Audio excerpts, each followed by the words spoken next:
Very welcome here. We share the clean and green environmental, climate change, and renewable energy advocacies. Ilocos Norte is the birthplace of renewable energy here in the country, and we will continue to espouse wind power, solar power, as well as alternative clean sources such as water. I'm very happy na may welcome sa isang kaibigan at pinapakinggan ko sa sinasagot ng mga tanong ninyo, nakakatuwa na makakita. On the way here, quite by coincidence, nag-uusap kami ni Gong Ivy. Sinasabi namin ang daming talent sa local government. At isa na sa itong halimbawa, si Mayor Ed Hagedorn, na makita mo yung mga iniisip niya ay nakakahanap ng paraan kahit walang pondo, kahit walang tao, kahit walang kakayahan, basta't ginagawa ng paraan. And that is the quality ng pinakamahuhusay sa local government. And we are very happy to hear from him. Mabuti naman ay siya nakabisita dito sa atin sa Ilocos Norte. Sana dadalasan niya. Okay, Jojo. Sabi ko, maswerte ako. Imagine, ang aking mga idol ang nandito na nag-welcome sa akin. Kay Senator Bongbong Marcos, nasa Senado po ba yung pagpaliban ng barangay elections? Meron akong final at actually ito yung napag-usapan namin ni Secretary Robredo Duboy ko siya. Yes, sir. Na ang gagawin ay i-postpone ang election hanggang 2004. Pero hindi pa nag-decide 2014 or 2015. Papalitan ang barangay ang term ng limang taon. Tapos yung either 2 or 3 terms. Yes, sir. Yun isa mga napag-usapan. So nakaabot na, I filed it, nakaabot na sa second reading. Pero ang nangyari nung namatay si Secretary Robredo, parang hindi ko alam kung nagbago ang polisiya dahil sinulatan ko naman si Secretary Mar Rojas. Yes, sir. At dalawang sulat na sinagot sa akin. Yung isa, sang-ayon sila sa postponement. Yung isang sulat, sinabi, hindi sila sang-ayon. So hindi pa sila siguro nakakapag-decide kung ano ba talaga gusto nilang gawin.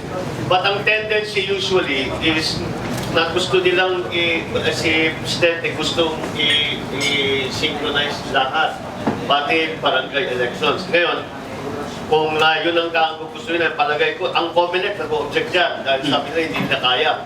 Dahil sipin mo, 3 BI mo eh. Tapos yung sa barangay, hindi, pag-isi-synchronize lahat. You have the SK, you have the barangay, and then you have the national and local. 3 BI mo. Tapos yung iba-iba yung sa barangay levels, kakamayin. Kinakamay, hindi na papasok sa Pilipinas. Kung ipipikos mo, ang haba-haba naman ng magiging balota. Kaya marami pang problema yung synchronization. Kaya sa aking palagay, in my opinion, ang pinakamaayos ay i-postpone lang, huwag na natin pilitin na isabay sa national elections. Dahil nga, for practical logistical reason. You have to remember, COMELEC, hanggang dumating ang PICOS, ang COMELEC, ang mga nasa COMELEC, puro abogado. Dahil nga dati, ang protestant, ang trabaho nila ay mag-adjudicate ng protesta. Ngayon, kailangan mga logistical expert para paratingin lang yung mga makina, yung mga balota. Kaya ang ginagamit nila, mga LPC, mga DHL, kasi yan ang mga sanay ng magparating ng mga bagay kung saan kahit na paano, and the correct package to the right.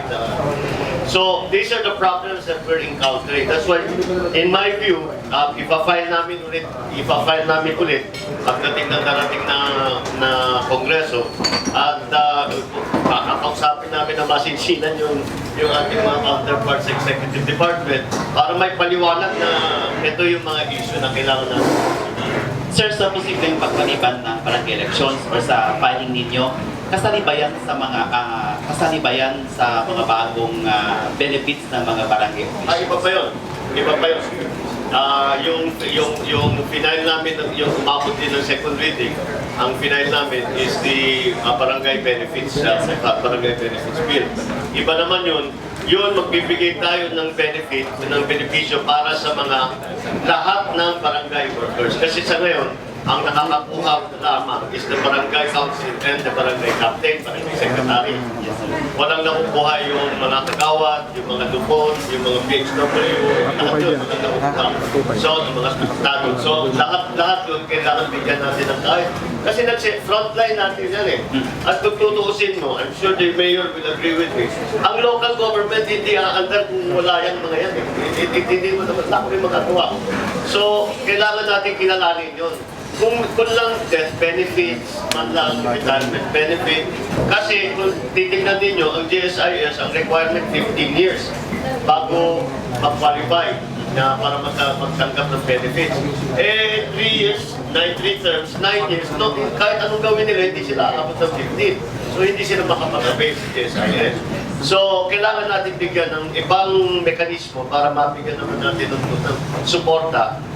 Hindi naman malaking pinag-usapan, but ang kalkulasyon namin, ang magiging beneficiary ito is kulang-kulang 2 million ang ating barangay volunteer workers all around the country. So, nakakaawa naman, nagtatrabaho naman talaga sila, very valuable ang kanilang trabaho. Dapat kilalanin natin yun. So that's what we were trying. So, the bill that we were discussing nung nag-consultation kami dito, Yes, sir. isasalang na naman namin pagdating na Kongreso. Okay, speaking of barangay officials, kumustahin natin ng mga barangay officials ng Ilocos Norte through Governor Ani Marcos na kanyang pagpapasyal sa buong Ilocos Norte.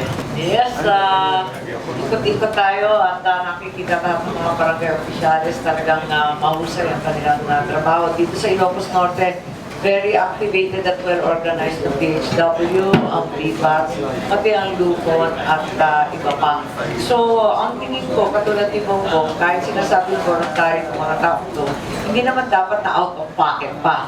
Kasi nagiging out of pocket tayo PHW, nagdodonate pa sila ng agas. Kasi alam naman natin, pag kinulang yung matatanda o yung mga bata na talagang mahirap, yung PHW, binibigay na lang, kawawa naman. At yung klete, yung lagi pinag-aawayan dahil require natin ang ating mga tanons, mga lupon, mag-meeting, umikot. Ngunit wala naman tayong binibigay na transport, wala naman tayong binibigay na insurance para sa mga to. Pagkatapos ng 20-30 ng taon ng servisyo, wala man lang silang coverage sa insurance o di kaya PhilHealth. Kaya ito ay yung ginagawa natin ngayon. Kaya ang akin lang ang pag-asa para manalo yung boto ng Ilocos. Kaya kailangan double time, ikot, alam ba naman ang mga tao tumatakbo.